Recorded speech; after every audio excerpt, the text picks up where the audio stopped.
Hey guys, and welcome back to my channel. In today's video, I'm going to give you tips on how to win in multiple offers if you are a buyer purchasing real estate.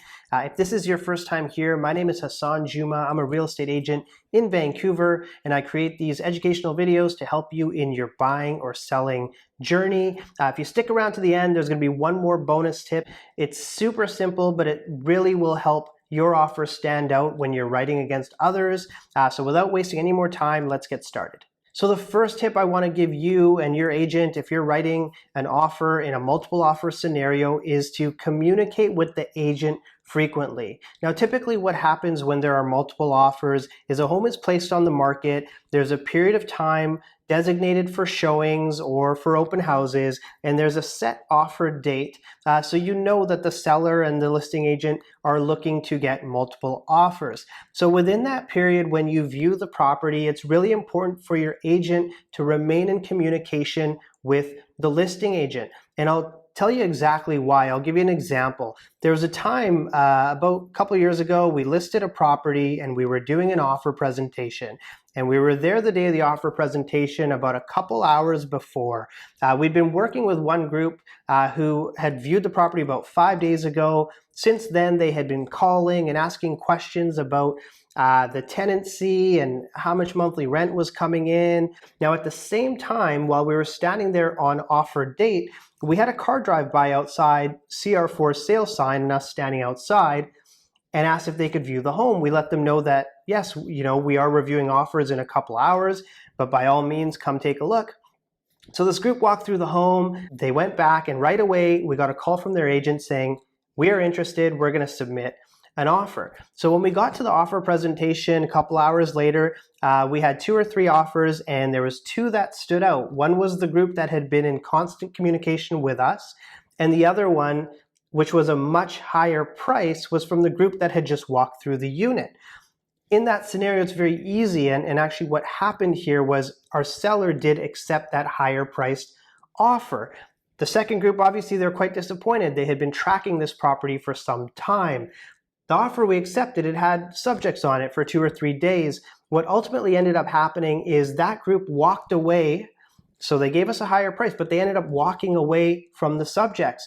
So right away, we called that first group that, again, had expressed interest throughout, and that client, that buyer, had actually already moved on to another property. So we were left with nothing. We still managed to sell the home for the same price as actually that second offer. It just took us an additional 3 or 4 weeks to get it done. But the point of this is that that group that had been communicating right throughout the process, they were serious buyers, and so serious that within a 2 to 3 day span, they had already moved on and purchased another property, put their offer in, and they were working towards removing subjects on that one. So communicate with the agent, make sure they understand you're interested, make sure that your agent is talking to them and saying that if any other offers do come in prior to the offer presentation, we call those a bully offer, to let you know, because you want to be in the loop just in case something like that occurs, so you're ready to go and present your own offer at that same time. So tip number 1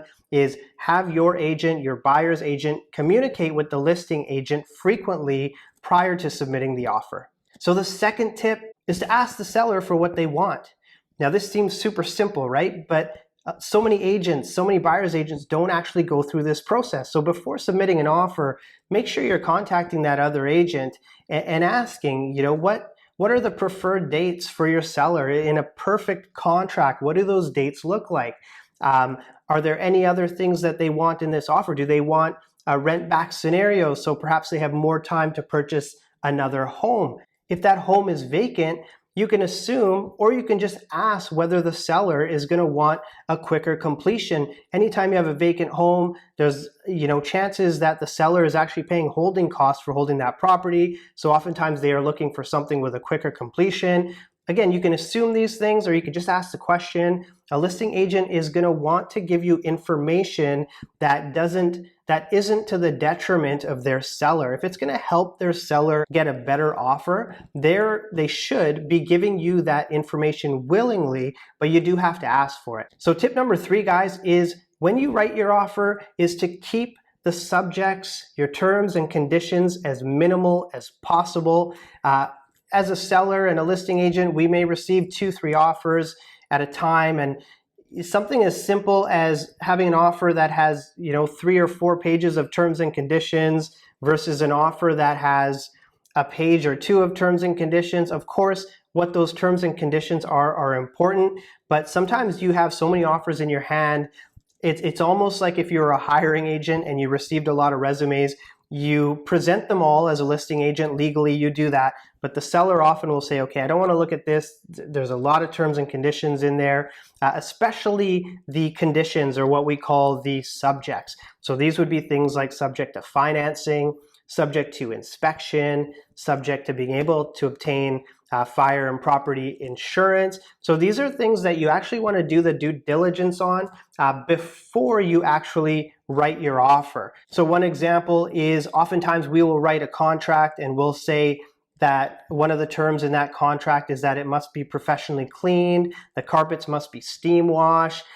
These are things where you can still put term in there to make sure the place is tidy when you get in there, but you may not want to ask for the professional clean if you want your offer to stand out against other offers. And that's what you need to be cognizant of, is you're up against other offers. What's going to make your offer more attractive, and having less terms and conditions is definitely going to help you. The other thing is, if you have subjects or conditions in the offer, try and keep the time frame for those as short as possible. You really don't want a subject removal period to go through another weekend, especially. A weekend is a hot selling time for real estate. Sellers know that, listing agents know that. So anytime you write subjects in an offer and it stretches into a weekend or over a weekend, that really devalues your offer.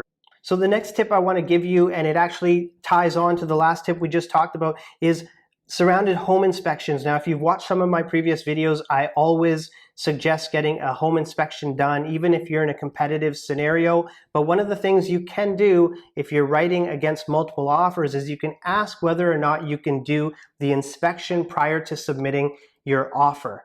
And it's super, super helpful to do. Usually the listing agent will accommodate that as much as possible, because they know the reason you're doing it is so that you can write a cleaner offer, which is going to be a benefit to their seller. So you can actually come in, do the inspection early. That way you get your peace of mind. Seller gets a lot of peace of mind too.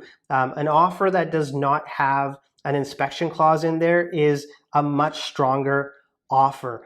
Sellers realize that when an inspection happens, anything can happen. That could be a renegotiation point in terms of price, terms in the contract. That could cause a buyer to walk away. So they would much rather you take care of that in advance and not have any surprises. That's going to strengthen your offer as well. So the next tip I want to give you guys is to write your best offer right away. So when I'm a buyer's agent and I'm in communication with a listing agent, oftentimes they'll say things like, look, come with your best price. My seller doesn't want to counter anything. I'll give you an example of this. So we were writing an offer for one of our buyers, and the listing agent said, look, our seller, he's a no BS person. Write your best price.